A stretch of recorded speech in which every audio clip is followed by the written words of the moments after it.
Pastor Mark Biltz here from Shaddai Ministries. Thank you again so much for watching, and make sure to subscribe and share. Also, please like this video, and we would love to hear your comments. Thanks again for watching. Bye-bye. And what do we find in Matthew 5:17 through 20? What does Yeshua say? Don't think I've come to abolish the Torah or the prophets. I've not come to abolish them, but to do what?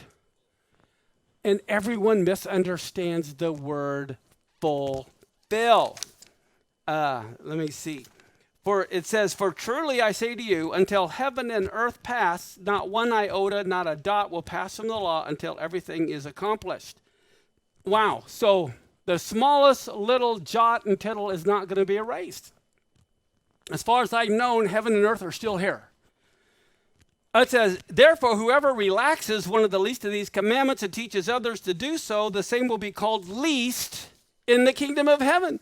Whoever does them and teaches them will be called great in the kingdom of heaven. I tell you, now look at this, unless your righteousness exceeds that of the scribes and Pharisees, you will never even enter the kingdom of heaven. Oh my goodness.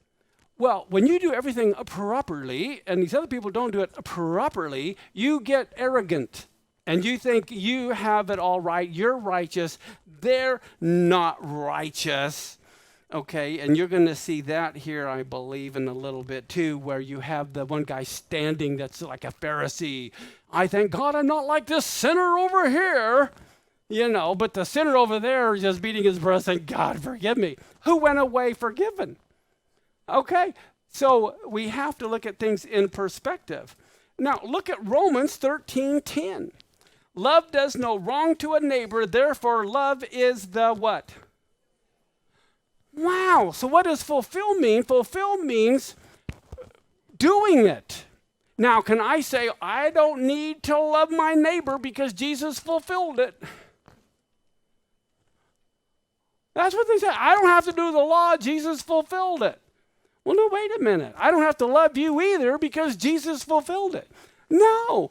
Love is the action. Love is the working, the doing, showing, making the law complete. Look at Matthew 5:20. I tell you, unless your righteousness again exceeds that of the scribes and Pharisees, you'll never enter the kingdom of heaven. Well, they thought they were the super righteous. A matter of fact, they had seats that may have been 10 foot long. Look how righteous I am. But what does God look at? The heart. We saw that this morning. Listen to Matthew 5:21 and 22. Yeshua says, you have heard that it was said of them of old time. He doesn't say, you have read. He said, you have heard. This is referring more to an oral version. And he says, you've heard it was said of them of old time, you shall not kill. Whoever will kill will be in danger of the judgment, but I will give you my oral Torah, basically. He says, I'll tell you, whoever is angry with his brother without a cause was in danger of the judgment. Look at, now Matthew 5, when I say Matthew 5, what do you think of? The Beatitudes. Okay, this is the context here. And he says in verse 33, in verse 34, again, you have heard it's been said of them of old time, don't forswear yourself, but you'll perform to the Lord your oath. But I'm telling you, don't swear at all, neither by heaven, okay? For it is God's throne.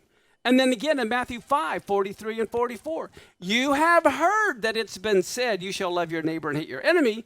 But I'm telling you, love your enemies, bless those who curse you, do good to them that hate you, pray for them which despitefully use you and persecute you. In one sense, he is giving oral law that kind of replaces the oral law that they had when he's drilling down on what the definition is.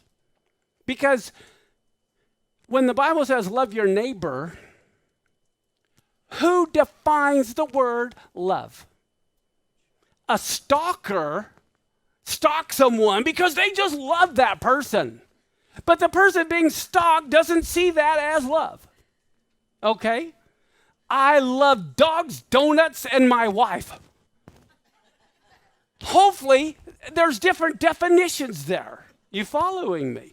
Okay, so this is what is important that we need to understand. It's like the Torah was the email written down, but when Yeshua comes, he fulfilled that, giving its true meaning. And so, just as he fulfilled it, we are to fulfill it. So people know what true love is, what truly serving God means. It's not the outward appearance, okay? It's not in our works, it's our heart for God. I hope that makes sense. Pastor Mark Biltz here from El Shaddai Ministries. Thank you again so much for watching, and make sure to subscribe and share. Also, please like this video, and we would love to hear your comments. Thanks again for watching. Bye-bye.